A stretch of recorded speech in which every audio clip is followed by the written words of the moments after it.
before you get there is the struggle. Cause I had, I was in the sketch troupe Live Dudes, right? Yeah. But we had a channel, we're at 26,000. My buddy from there was like, doesn't want to monetize because he's worried about, I don't know what.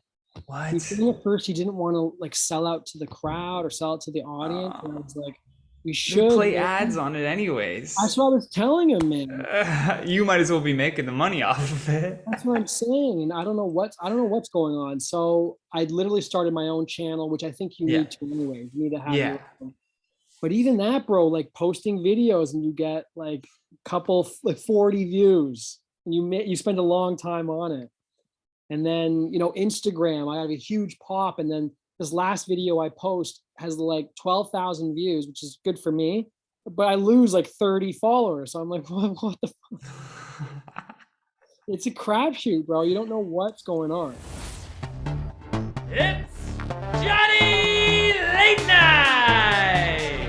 And now here's your host, Johnny Rogers! Welcome back, everyone, to episode number 54 of the Johnny Rogers Show. My guest today is a stand-up, sketch, and improv comedian from Toronto. He won Absolute Comedy's Prove You're a Comic competition in 2019, was nominated for Best English Comedy at the Montreal Fringe Festival, has performed at JFL 42, headlined New York City Sketch Fest, completed Second City's Conservatory, appeared on Funny or Die, and is a roster comic at Absolute Comedy as well as the Corner Comedy Club in Toronto. He has also built a sizable following online for his sketch comedy, both independently and with his troupe called Live Dudes. Ladies and gentlemen, give it up for my friend and yours, Andrew Oporto. Anytime somebody tells me they make money on a social platform, I'm like, let me see what this is all about. So hard, bro. Like I'm playing a game right now, which is called Trying Not to Go Back to Serving. Oh, dude, I'm right there with you. It's like how do you? I'm trying to just do it. It's tough, man. It's a grind right now, Yeah. and just the comedy slows down in the summer. Yeah, sometimes you just got it, man. Like, Yeah. honestly, like I the amount of times that I've just like turned to serving because I knew it was gonna be like something I can do easily and make like cash tips at the end of every shift. Like, how could you not? Like it sucks. Like it definitely really, really sucks. But if it's gonna help you, it's like set your pride in the back and then just do it, Yeah, exactly. That's the pride thing, right? Because my buddy owns the restaurant. So if I come back, he's gonna be like, "Okay, you coming back, huh?" Dude, go somewhere else, dude. Then if that's because I've had those places where it's like you keep like quitting and then coming back and quitting and coming back, and they're like, "Oh yeah, you're trying, are you?" Like, Oh yeah, sure, I'm well. always here. It's the worst. Honestly, breakfast serving has like served me really well, like because you're finished at like 3 o'clock at the latest. That's still enough time, and you have cash in hand. That's still enough time to go home, like shower, go to the gym if you want to, like get a bite to eat, and then go do shows. Such a grind, isn't it? It is. It's that early independent grind, so you can like figure out, okay, how am I supporting myself in this venture? How old are you? 30. 30. Okay. Yeah. You What about look you? young. You look like 23. I have that benefit. It's a benefit, but it's also like it makes it a little bit harder for me to do things because like I can tell right away a lot of people just don't take me seriously. Like just immediately they're just like, yeah, okay, sure. And I'm like, no, I've lived 20 years. Like, Yeah, right, little boy. Tell us more about yeah. social media About stuff. your fables. Yeah. Just get some gray in your hair, you'll be good. Yeah, I'm starting to get little streaks going across here, and then if it grows out longer, you can really see it along the sides. Yeah, that's sexy. Yeah. Pulling a little George Clooney, little Canadian Cloons. I'll call you Canadian Clunes, man. What I've been focusing on though, like talking about those streams of income, is like working for different like YouTube channels. I worked for like Inform Overload for like 4 years and ran their YouTube channel and did all the content for them. So I saw like how much money you can actually make on YouTube if you're like consistent with it. And I was just like, damn, I need to start doing this for myself. That's why I was like, oh, a podcast. Let me just do a video podcast and just keep doing it until I can get monetized. Because It's really like, as a comedian, this is the best thing that you can do for yourself, because it's like, number one, it's a place to promote shows and like just talk out ideas or get things off your chest, even if you just want to do like Bill Burr does, like a single podcast. You're Yeah. providing video content to your platform, and you're working towards that like monetization, which all of the videos you've done then will then become monetized, and you'll hopefully make money off of those videos, right? Yeah. It's just it's before you get there is the struggle. Cause I had, I was in the sketch troupe Live Dudes, right? Yeah. But we had a channel, we're at 26,000. My buddy from there was like, doesn't want to monetize because he's worried about, I don't know what. He What? told me at first he didn't want to like sell out to the crowd or sell out to the audience. And I Uh, was like, we they should, play man. ads on it anyways. That's what I was telling him, man. You might as well be making the money off of it. That's what I'm saying. And I don't know what's going on. So I literally started my own channel, which I think you Yeah. need to anyways. You need to have Yeah. your own. But even that, bro, like posting videos and you get like couple like 40 views and you spend a long time on it. And then, Instagram, I have a huge pop. And then this last video I post has like 12,000 views, which is good for me. But I lose like 30 followers. So I'm like, what the it's a crapshoot, bro. You don't know what's going on. Yeah, you can't like, and the thing with YouTube as well is like, you really don't like, you can dive into the analytics and kind of get like a good idea of like how people found your video and like use the tags at the bottom. Like, have you ever heard of vidIQ? No. So vidIQ is like a really good resource for YouTube specifically. It's like a Google Chrome extension, and they have their own website.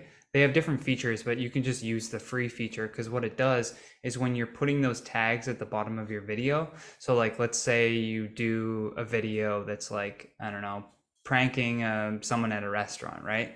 So the first part of the tags, you're writing like pranking or prank. It'll tell you like where your video is going to rank when people search for the word prank. So you can do a better job of kind of like typing out certain tags so that people can find you better. Like it's this fine balance between like a keyword that has a lot of people searching for it and not that much competition. That's why they always say like, just stick to your niche, like whatever your niche is, just like do that, because eventually when people start searching for that specific thing, you're all that's going to come up. Like, I think the best example of it was, there was this lady who liked to do like computer tutorials. And in like 2018, she did a video that was like how to record on Zoom. And nobody knew who the fuck Zoom was in 2018. But then, and the video had like 30 views on it. Then 2020 hits and everyone needs to know how to record on Zoom. And that video goes viral. Like it's at like 20 million views or something. Just, you have no idea like what's going to pop or whatever. You can just try to. The thing that I think a lot of people make a lot of mistakes with as well on YouTube is they're just like putting out content that they think is going to do well, instead of thinking from the viewer's perspective, where most people use YouTube as like a search engine. It's like the second most used search engine in the world next to Google, right? So it's like people are searching for like, how do I build this? Or like, what does, like, you know what I mean? Like, how do I Photoshop X? And so those videos do really well. So if you can find a way to like craft your content in a more searchable, does that make any sense? Yes, it does. Like in a more searchable way, kind of. Don't you think comedy is 10% writing jokes, 90% navigating the bullshit of Yeah. marketing, politics? And we sit back and wonder like, wow, how are these American comedians like doing all this? It's like they have a staff of 20 people.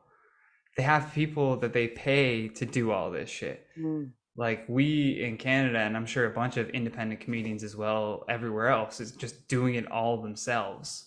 So like the burnout is real. Like you need to find, I can't remember who said this, but like someone said like, until you get a team behind you, you're just a guy hustling. Like Right. you're just one person that's like video editing, writing jokes, performing, filming those sets, editing those sets, promoting, marketing, like, and you host a show. Now you have your own show like coming up in Kensington. Is that where you're hosting? Yeah. Yeah. So if anyone in Toronto wants to go see Andrew's show, I think I got it up here.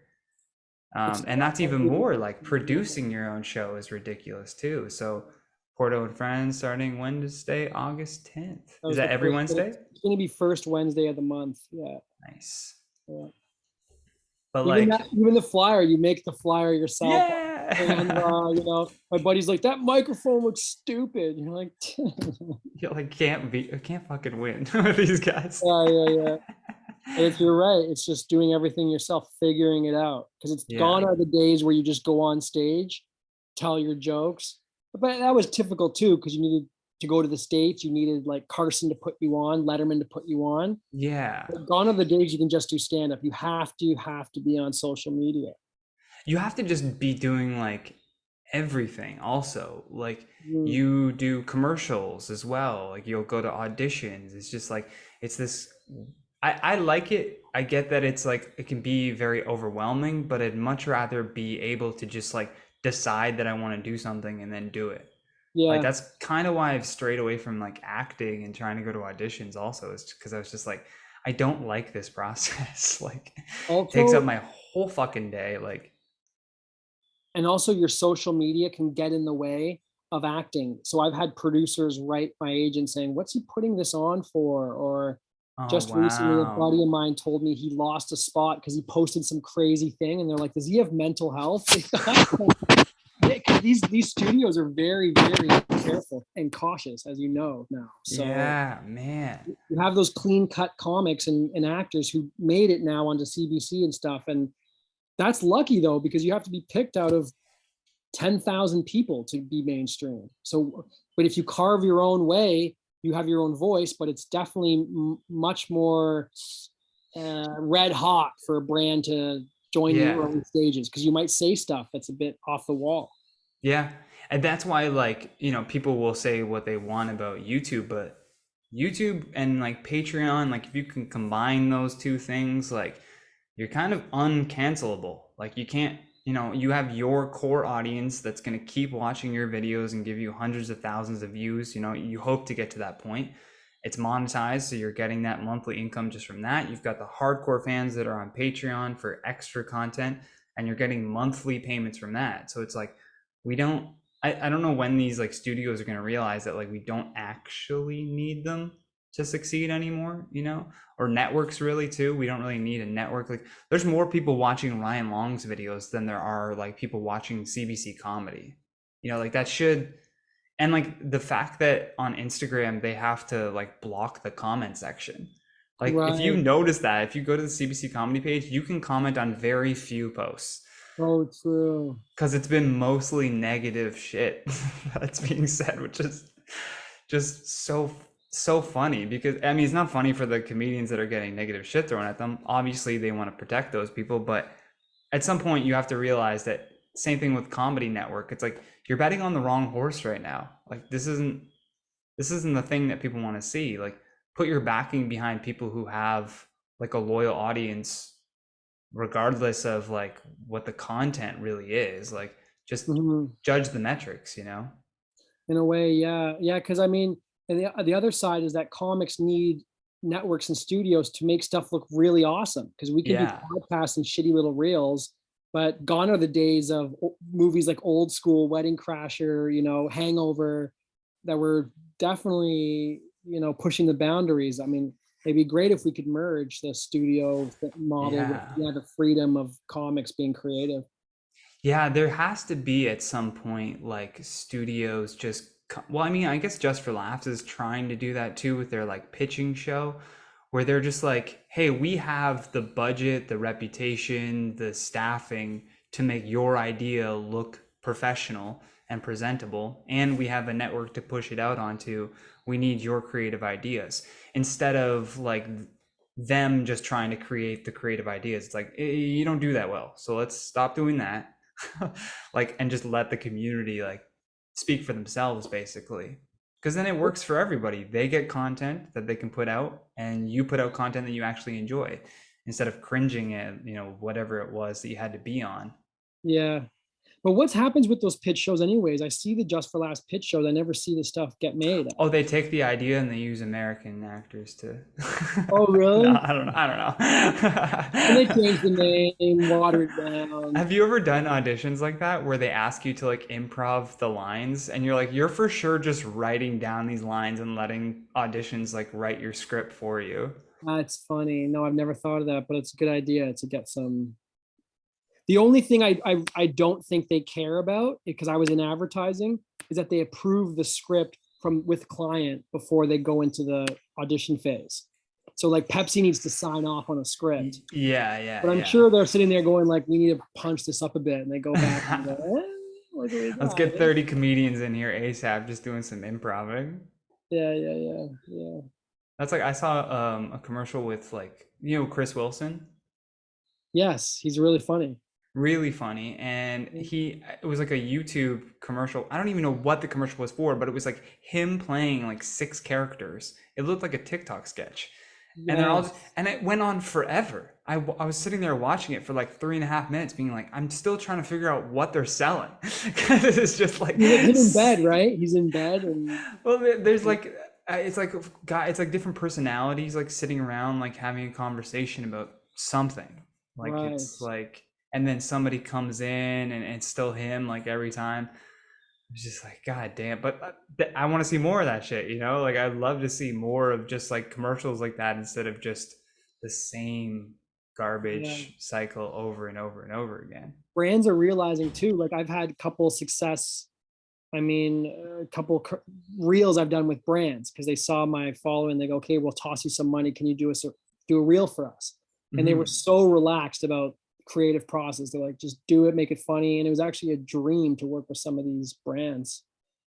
That's amazing. That's another like great way too to build up your own like kind of stream of income as a performer, like brand work. I actually found out that I think most people that are like big on YouTube, let's say, they make most of their money from just brand partnerships. That's literally how it all comes in. They'll make like $1,500 in a month of like 30 videos, let's say, and then $1,500 in one deal for one video.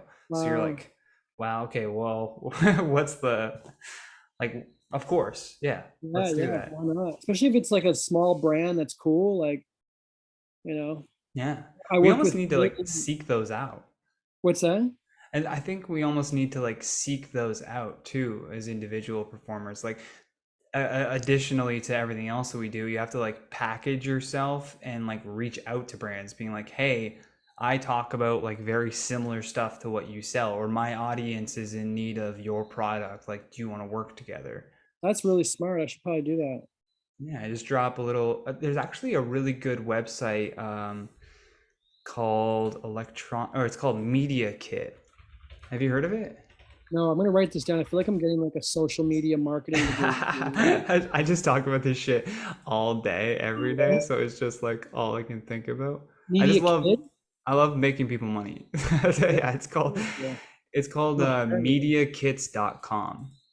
Media Kits, okay. And so basically what you do is you put in all of your like social media stuff, and because back in the day, I remember I had a manager who told me, he's like, you need to come up with, he called it an EPK, an electronic press kit. And that's like what most bands have, where it's like, here's an elevator pitch of who I am, and then here's kind of what I bring to the table. But for comedians, like, this is my media kit. So they'll tell you like age distribution, like top countries, like you can put in a little bio or whatever.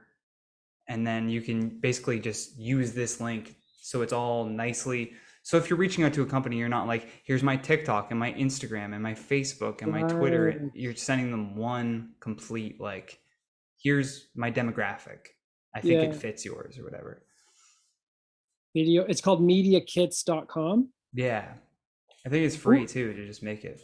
And what was the one before? Video HQ? That was the other one? VidIQ. There's probably people who are just also writing this down.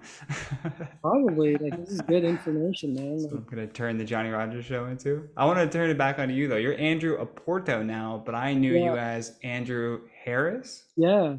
So what was the like because I also have like Johnny Rogers is like a stage name, right? Like my real name isn't Johnny Rogers. It's close, but it's not Johnny Rogers. I did it because it sounds better on stage, and it's Your I think the real name. first time my real name is Jonathan Rogerson, Uh-huh. so I just kind of shortened it up, right? But I Yeah. remember the first time I was on stage, somebody introduced me as Rogerson. And I was like, well, that can't happen ever again.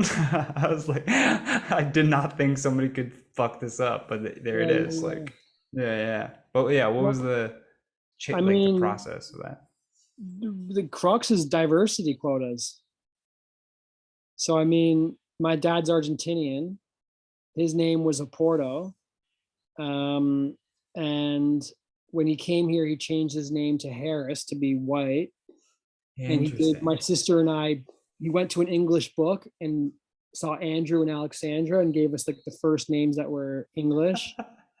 Yeah, and he just was trying to blend in. That was the style in the 70s. But nowadays, you know, when you go to a meeting, it would be Oh, like you're I'd go lagging a to bit a there. meeting at a production house. They go, it's a bit white, everything. Because I was with, oh, can you see me now? Yeah, you're good now. Can you see me? Yeah. Sorry, the Wi-Fi. It's like I got slow Wi-Fi, man. I'm not made of money, you know. It's Um, all good, man. so I just thought, why not go back to the roots? His name was Oporto. It's a good name. It sounds better Yeah. than Paris. Like represent that, and I think it's better. Sounds better. You should just drop it to just Oporto. Coming to the stage, Oporto, Oporto. Oporto, Oporto. Yeah.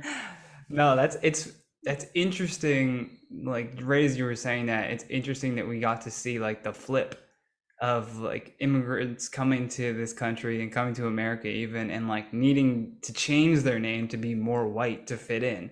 And now it's like if it's too white, you don't fit in anymore. It's like, Like David Smith. Oh, yeah, ugh, disgusting Irish. must be racist. Yeah, so it's just everyone's trying to find their individualism, I guess. But yeah, I changed it and I still didn't book anything. So there you go. It doesn't. Nice little experiment. Yeah. Yeah, You didn't legally change it, right? You just changed it presenting. presenting. Yeah, and then I Yeah. got like a business in that name. So Interesting. I Yeah, booked. that's also what I thought was like a good idea too. Is like if it's not your real name, but you use it as like for your business, you could just register that name as the business name. Yeah. It's kind of like did you hear the whole like Hulk Hogan story when he sued that publisher for posting like his sex tape? Okay. And No. okay, so he like sued, I think it was Gawker. He sued them for like $1 million for like publishing a sex tape of his. And then when they were in court, he used the name difference. He goes, well, that I'm Terry, and that wasn't Terry. That was Hulk Hogan in the video. That's smart. So on behalf of Hulk Hogan, I am suing Gawker for like besmirching my name, basically. Did he Because they win? used Hulk Hogan. Yeah, he won. It was like one of the biggest like lawsuits for that type of type of lawsuit ever. I think they even made like a Netflix documentary on it. Wow, it's like Harvey Weinstein being like, that was Weinstein Entertainment. It was Weinstein who was raping those Weinstein? women. Yeah, Weinstein. Oh my God, that's crazy, man. That's the other world I don't get is the law suing world that's rampant in America as well. It's crazy. It happens a lot here too. Like I remember like a former boss of mine, it felt like he was like in a lawsuit like every other day. And I was like, I don't know if it's like this doesn't seem normal. Cause Why? What was he being he'd sued for? make it was like copyright stuff or he'd be suing somebody for taking his content and then like I was just like, what? Like it just never made any sense. Like, he'd always be like, we won in California, or like, oh, they took us to court in Texas the other day and like we're gonna beat that one. I'm like, how do you have time? Like it would be a nightmare. I would be losing hair if I was going through a fucking lawsuit while trying to do everything else I'm doing. Well, dude, my buddy's uncle was telling me he has all these businesses on the go, and he says he has a percentage of revenue, hundreds of thousands of dollars a month that goes towards lawyer fees. because he says Wow. when you're coming up, he has a health business and he was in the States. He's like, when you're coming up with any kind of health product, you just need law fees because these big guys will come at you and just sue you to drain you of money. Jesus. So he's like, you just have to just assume not if you're going to get sued, just how much you're going to get sued. There was this photographer who, like, the whole way that he made his money was by like suing people and just settling out of court.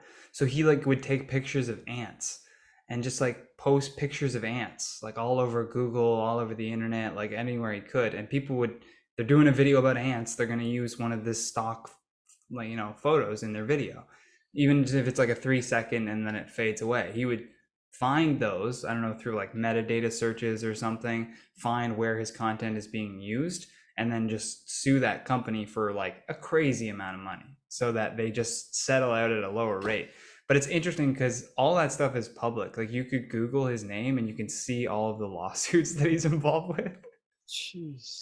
Just suing people in like 40 different states. To live your life like that, I mean, you got to be mental or just, I don't know what. So crazy. Karma's So got to get you if you're doing that. I don't know. Oh, yeah. Did you ever watch that what was it called? Like Bad Vegan documentary? It was about that lady who came from LA to New York and she opened a vegan restaurant, and she ended up getting like hoodwinked by this like crazy scammer. This guy who literally just like scammed her out of so much fucking money. Just like, I don't even know how he did it. Like he just convinced her to just keep giving him money, and then he would take it to the casino and he'd be betting at the casino. And when he would roll into it was like his whole life. It was just like stealing money from certain people, taking it to the casino, and then just being like a high roller for a day or whatever. Stressful. I'm stressed if I like gave the wrong change to somebody. Yeah. These people steal millions and they're just, I'm like, did that table walk out on their bill? Like, fuck it. Yeah, these people are nuts, man. What let's switch gears though. What, like, I want to go back to the first time that you did stand-up comedy. What was that first experience like? Why did you want to jump into this crazy lifestyle of going out and telling jokes every night? First time sucked, man. I didn't get funny till like 5 years in. It's a brutal experience, but I think we all have a little bit of something missing. We a little bit weird. I think a lot of comics have this sort of weird upbringing. So I think that's why we're kind of observers and on the outside, and there's a little bit of masochistic kind of behavior. We like the torture of it, I think, a little bit. But for me, I was in advertising, hated my work. And then I did stand up and it was okay. I mean, I just didn't get any laughs, but you kind of okay. And then you go back again. And then you get like one laugh in 5 minutes and you go, whoa, okay. And you get like another laugh and you go, okay. Then you have a good set maybe once, and then you have 6 bad sets and you're chasing that. So it becomes a little bit addictive in a way, self-serving more than anything. Yeah, for real. You're like, I just like hearing myself talk. And it makes you feel good. Like I found too, it helped me at work. It helped with a lot of stuff. My anxiety, if I was anxious, I think I was just stressed with work and anxious, not a great public speaker. I started doing stand-up and I felt more confident at work. I felt better about myself. I was learning a craft. And I think I started to get a little bit of a more confidence, a little bit of a swagger, you know? Yeah, I really find, I mean, this may seem like super obvious, but yeah, it's like whatever you put your time into, you're just going to be, your outward expression is just going to be more of that, right? Like before I found comedy, I just like loved video games. So I was just naturally like a shut-in. I didn't want to go out and do parties. I was weird in social situations. Like I was like, I just want to get home and play video games, you know? But my hand-eye coordination was probably off the fucking charts. Like something fell off the table, I grabbed that shit immediately. Like Bruce Lee. But like, as soon as I started doing stand-up, same thing. It's even with like, I loved exploring like other avenues of presenting though, like aside from stand-up. Like I remember Anto Chan got me into like emceeing weddings. And I was like emceeing weddings now. And I was like, okay, this is cool because I'm hosting, but there's not this like pressure to be funny constantly. So if you Yeah. get off like if you get off a few jokes like here and there, they get big pops because everyone's just Ooh. thinking that like, oh, this guy's just guiding the evening, right? And that kind of helped with stand up because I became more relaxed on stage. It's like, oh, I can just go up there and be myself. I don't need to have like a list of jokes that I'm obsessing over in my head and then going like, fuck, don't miss that tag, or like, because when you're so involved with stand up, I think you get like the masochist thing. You beat yourself up when you don't hit every note exactly. Hey everybody, Johnny here. Just want to take a quick second to thank our newest Patreon subscriber, CLB. I appreciate your support, and because you are subscribed to the show for just $1 a month, you're getting this episode before anyone else. If you want to be cool like CLB, head to patreon.com/TheJohnnyRogers and join in on the fun. All right, now back to the episode. Yeah, you come back from COVID and you're like, I love doing stand-up. And then a week later, you're like, that little tag got a lot better the other night. And I don't know why the fuck it's going there. And yeah, I remember too, I started doing improv as well at the same time as starting stand-up. And I felt that was a good outlet because they were so supportive, almost nauseatingly so now.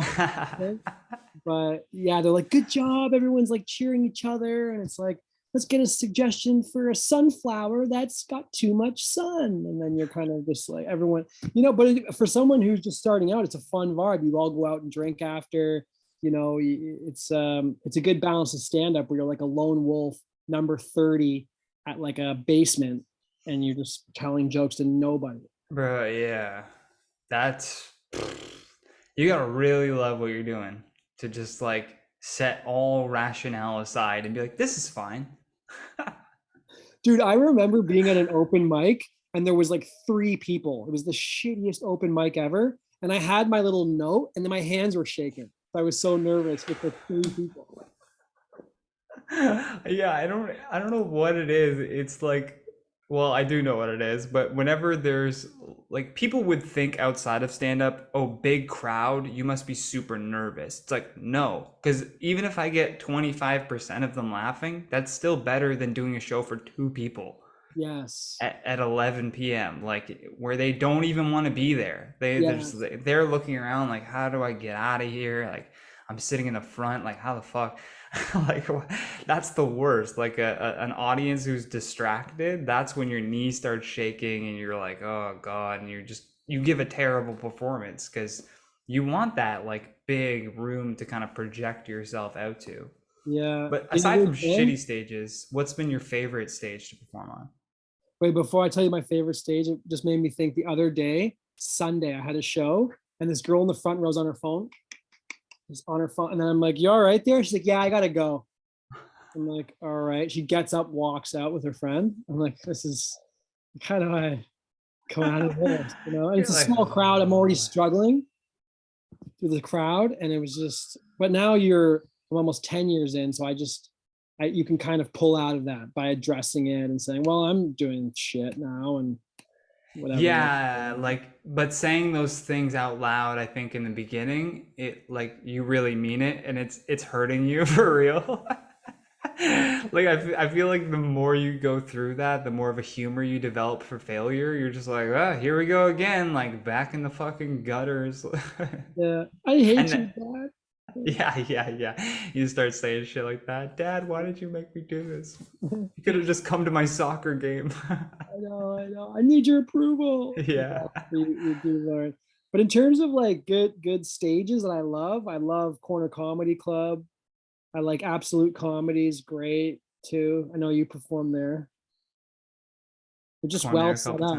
They're well set up for comedy. And the managers, the owners are great. I get along with Jason and Joe a lot, and they're there to support my comedy. They were amongst the first people to put me on stage and say, hey, look, give me weekends. Yeah.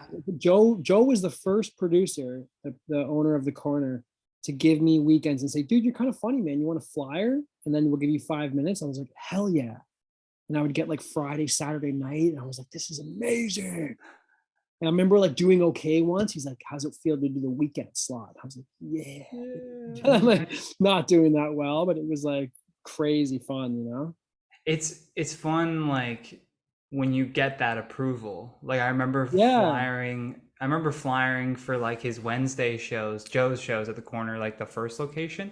and then like just doing Wednesday spots for like the Dirty Wednesdays, like Yeah. flying getting theirs. And I remember like I had my like phone recording on the bar, and right at the end of my set, I could see Joe came in the back, like right on the last like couple jokes, and he's looking around and people are laughing. So then he kind of just leans in and just starts listening to the rest, and then just I still have it on the recording. Like I love hearing it because it's just he lets out like a big laugh, and I was like, "Fuck yeah!" Like, it's those little moments that you're just like, "Hell yeah!" I made a comedy club owner laugh. Like that's That's it. I huge. don't need like anything else, you know. That's huge. You can listen to that to go to sleep at night. Yeah, for real.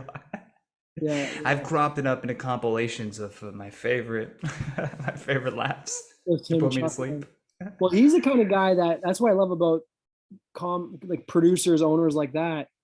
He's never told anyone not to do something or to do something. Yeah. And I've seen people burn the room sometimes, leave like a whole half the crowd get up and leave.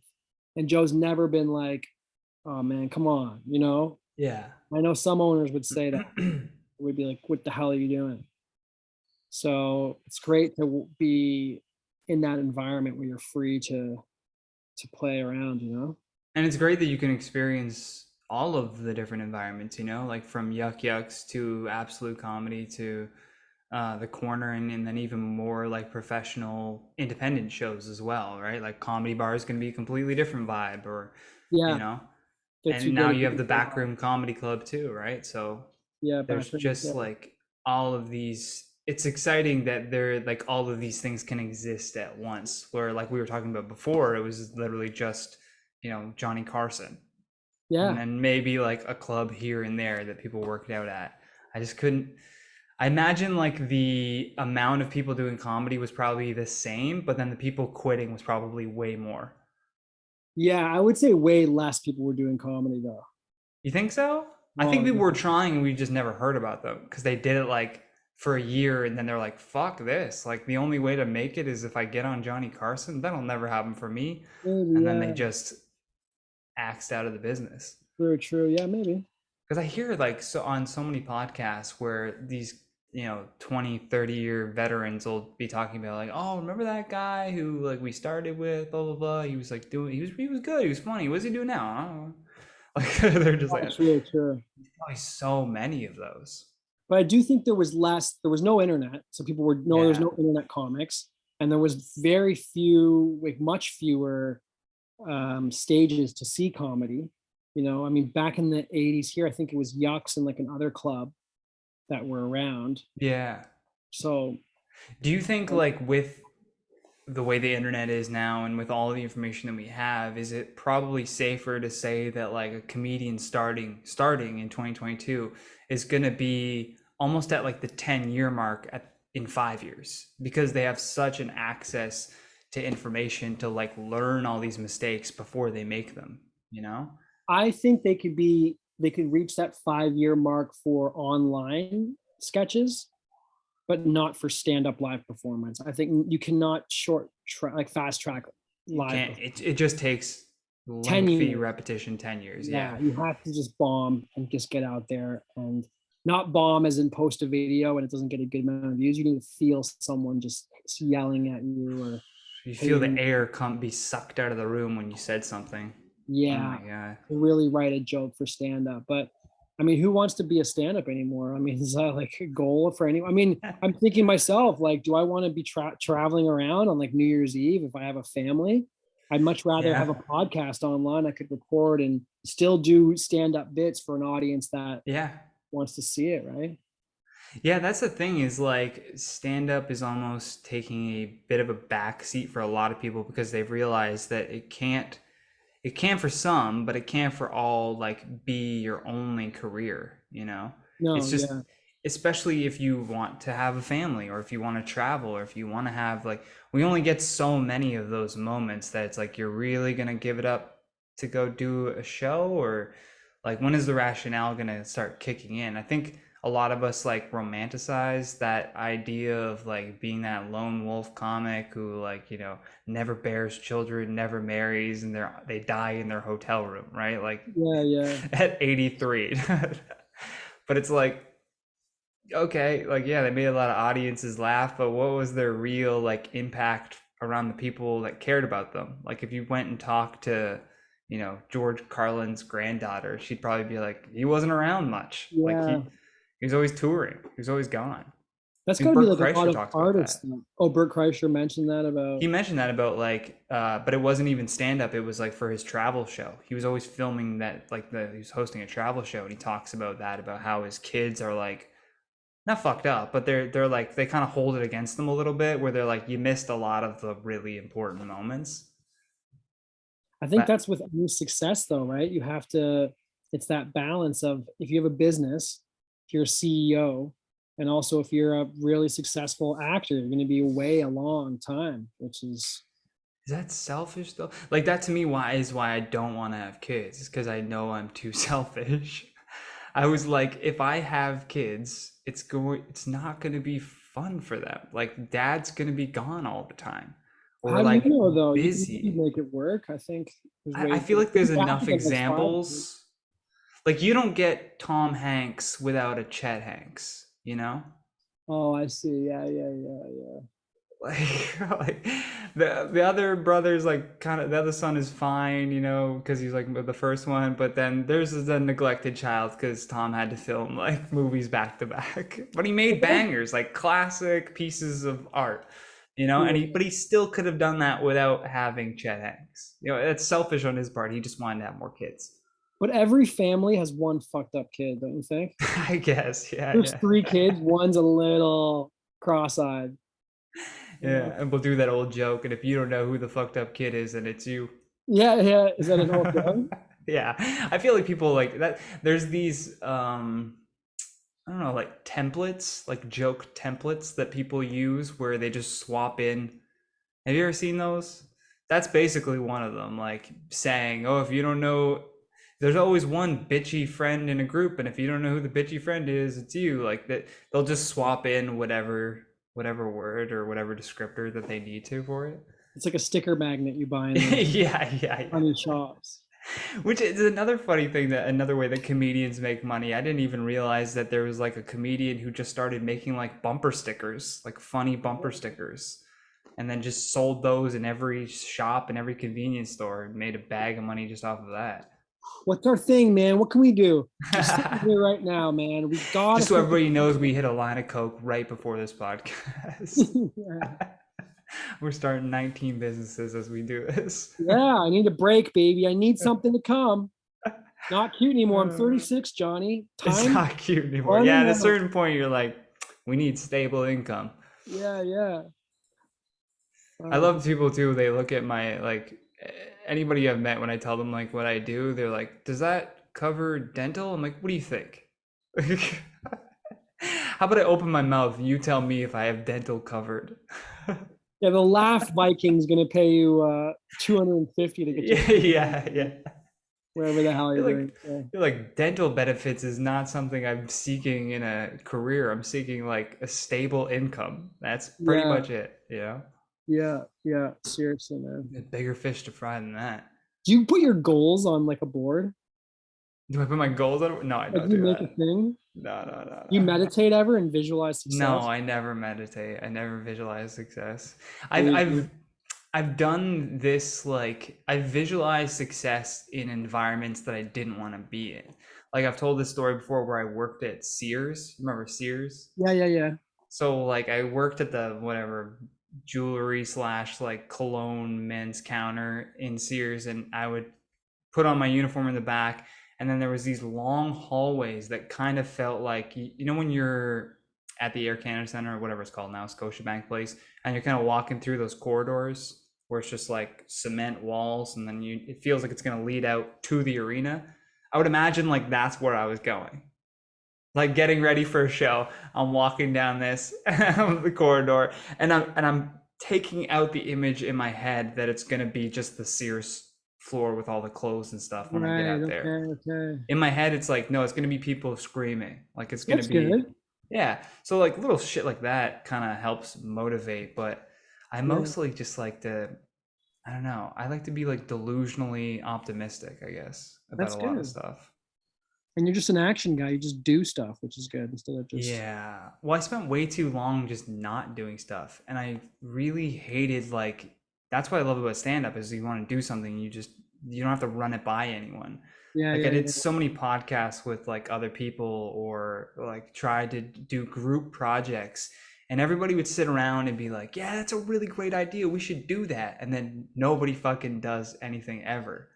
Like it gets Exactly. written down, somebody has it, and then you try to meet up and two people can't make it and then it just doesn't happen. And Yeah, everybody just goes about their life like that was never even a thing. So I'm like, I've always just been about like if I want to do something, I immediately do it. that's good, man. You got to get it done.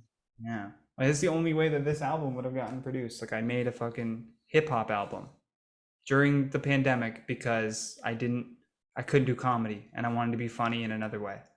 I want to listen to it. I didn't even know it was a hip hop album. I do. It's called Undeniably Dope. You can catch it on Spotify, iTunes. I've been told that if you listen to it, you'll be like, this is pretty underground. Like you need to, maybe work on your flow or your tuning your vocals. But like if a real studio ever listened to it, they'd be like, we could probably do something with this. Is that marijuana you're rolling up there? Yeah, so the concept of the album is like I wanted it to look like somebody was rolling a joint on the album. Like I wanted that to be like the Okay. cover. So I made the cover kind of try to reflect that. So you smoke weed?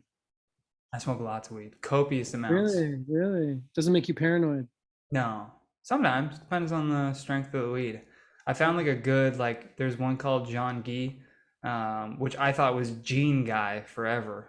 Yeah. I walked into a weed shop and I was like, "Can I get 3.5 of Gene Guy?" And they're like, "You mean John Gee?" Whatever. Yeah, Fuck. dirty Anglo. Yeah, it's like 18% THC or whatever, so it's good. It's a good little mellow high. I don't even know what that means. I don't smoke weed, so I don't know. Have you ever? I have before, yeah. Okay, what do you? Is there a reason why you stay away from it? I don't drink or smoke weed anymore, or do anything. Ah, okay. Do you find it a distraction? Too much money?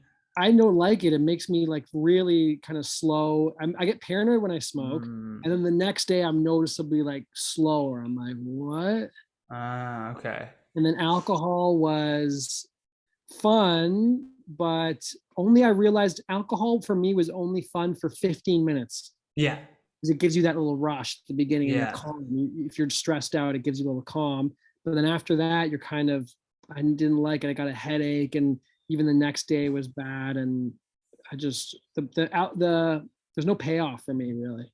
No, like I like I don't drink at all. Like I remember even in college we were like, yeah, let's get fucked up, and I'm like, I don't see the joy in that. Like it doesn't seem appealing to me to just be completely wrecked. But I like having I like the taste of drinks, like I like having like an old fashioned or having like rum and coke or something. Like I like the taste of it, but it's like 1 or 2 max, and then I'm like, I don't need it anymore. Like I'm good. I just can't understand the people who need to like keep throwing it back to just get through their night. Man, that's dangerous territory you're working with there. Yeah. And sometimes ladies want to have like a wine, and maybe that's something. You have a glass of wine with them, which is nice. Like I had met a girl recently and she was like, you don't even drink wine? Like she's French. Drink wine. And I was just like, no, I don't want to, but you can get sucked in like that because you're like, yeah, we can relax and have a glass of wine. And then I don't know. You're a bottle deep of Merlot and you're like, what the fuck is happening? With those red dry lips, like yeah, sucking on sandpaper. You're saying all kinds of things. You're like, I'd move to Paris. I'll do it right now. I'll both right now. I can do it right now. Are you challenging me? Another question I like asking guests on the podcast is if you could make a phone call to 15-year-old Andrew and give him a piece of advice based on what you know now, with it not affecting your current timeline whatsoever, what would you say? 15-year-old Andrew, I would say a phone call.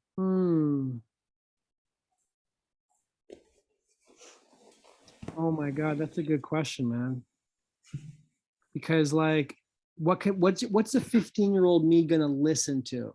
If it really thinks it's me, then Yeah, he's like, yo, this is me from the future. Like that's a different type of, because we have that inner voice, right? Like we have that conversation with our consciousness, I guess you could say, where we kind of discuss ideas. So you kind of almost can imagine it like that. Right. I would say sort of like try to get counseling at that point in a way to mitigate maybe the anxieties I was feeling at that time.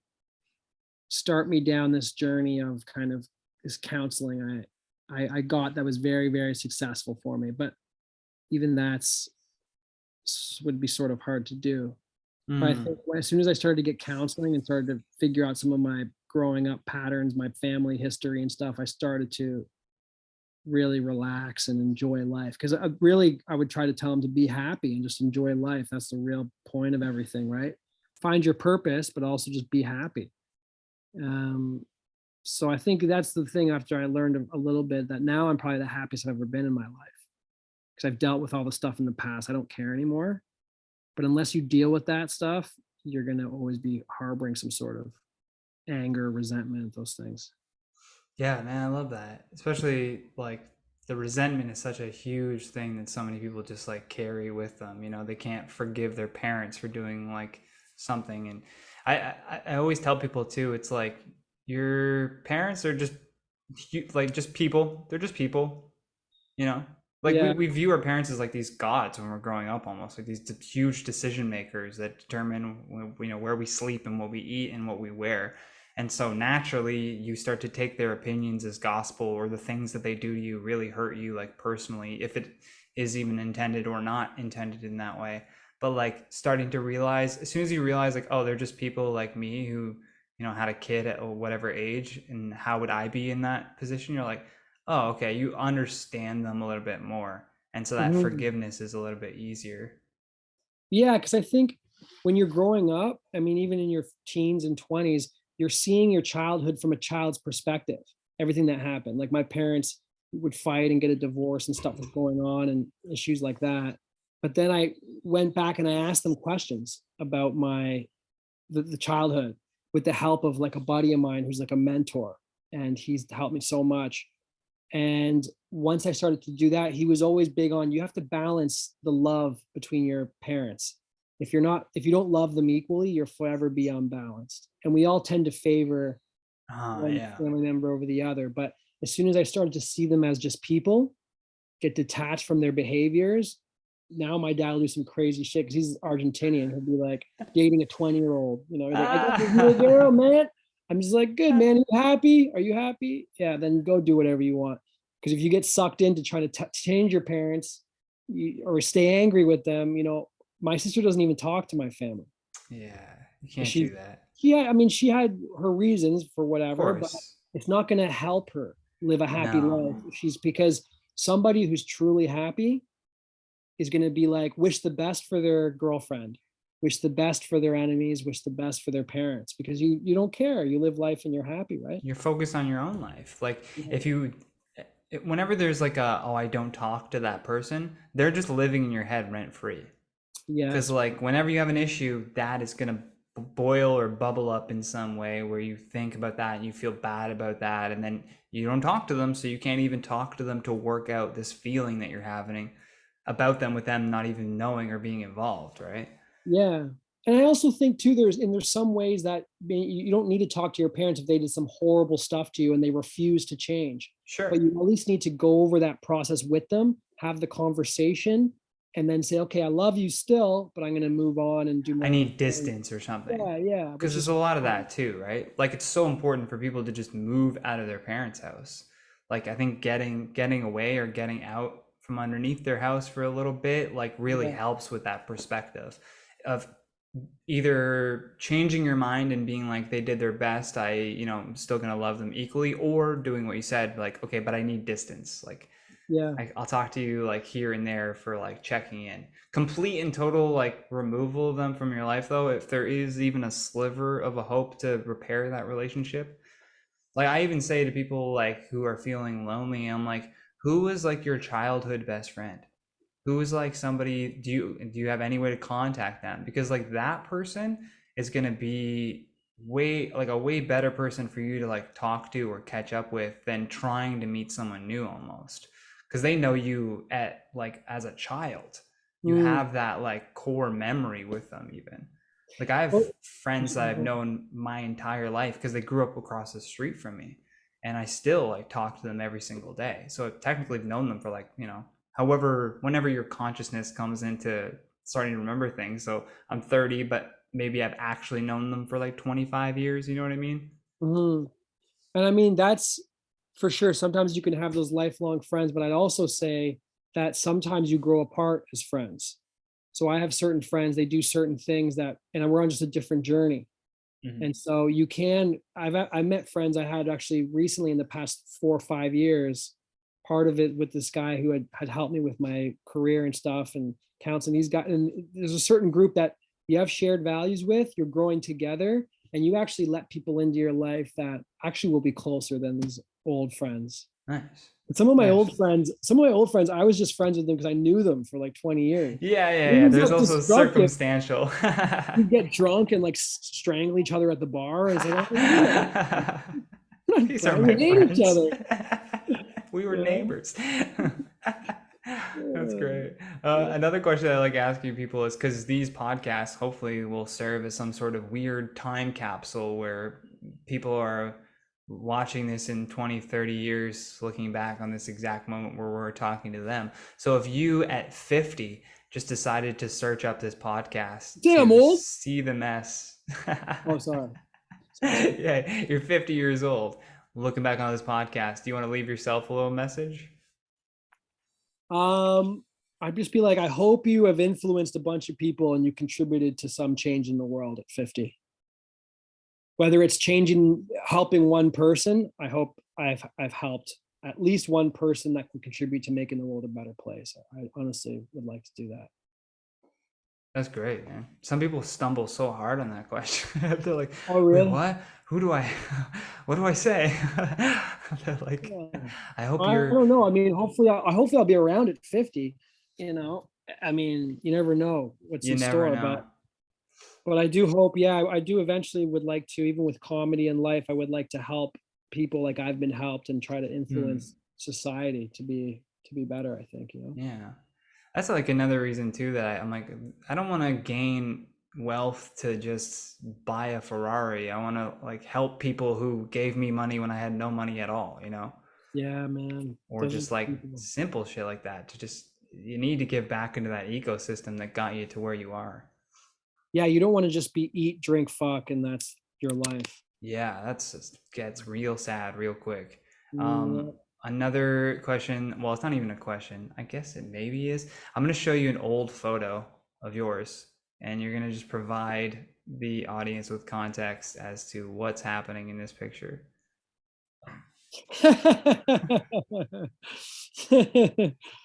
Oh my God, dude. That is really funny.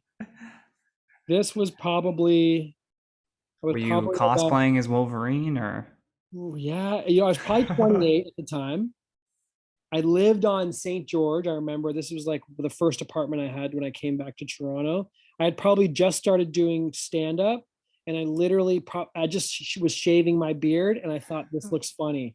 So I continued that and posted it as one of my first posts on Instagram, I think. Nice.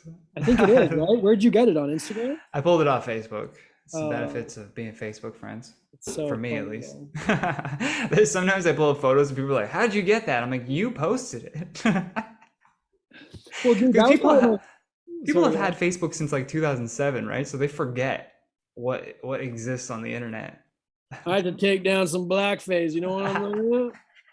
No, 2006 was so different. oh, we could actually go around in blackface back then.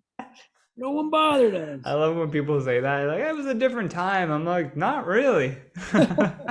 Well, it was a different time, but it doesn't mean Kinda. everything was, you can still do everything just because it was a different time, you know? Yeah, that's true. People always think like when they think 20 years ago, though, they think like 1980. I'm like, that's 40 years. Like, Yes, I was talking to someone who said that. They were like, 20 years ago when women didn't have any rights. I was like, well, probably like 40. I yeah, mean, yeah, yeah. It's like some time has passed, my friend.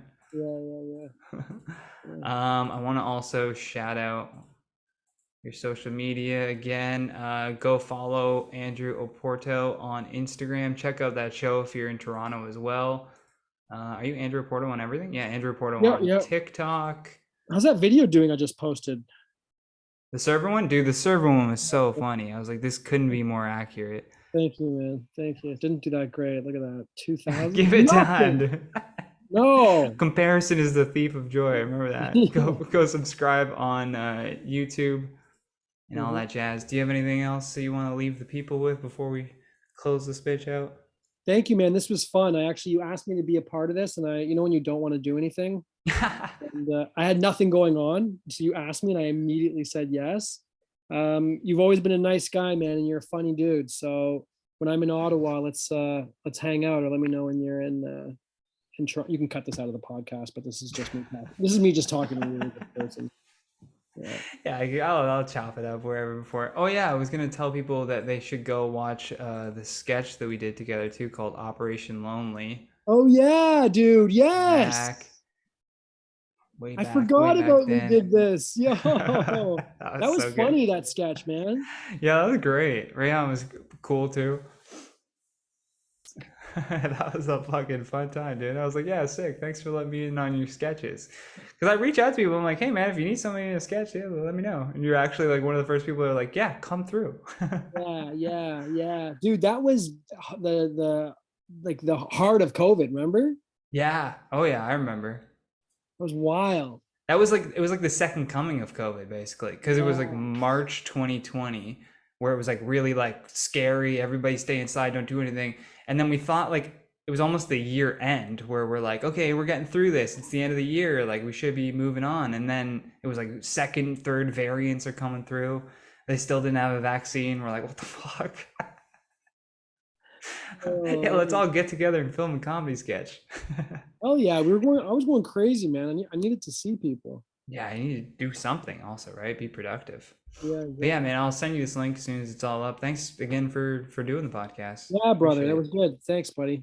Yeah, man, hit me up whenever you're in Ottawa. Absolutely, bud. Talk to you soon. Later, man. Have a good night. Be easy too. Bye, everybody.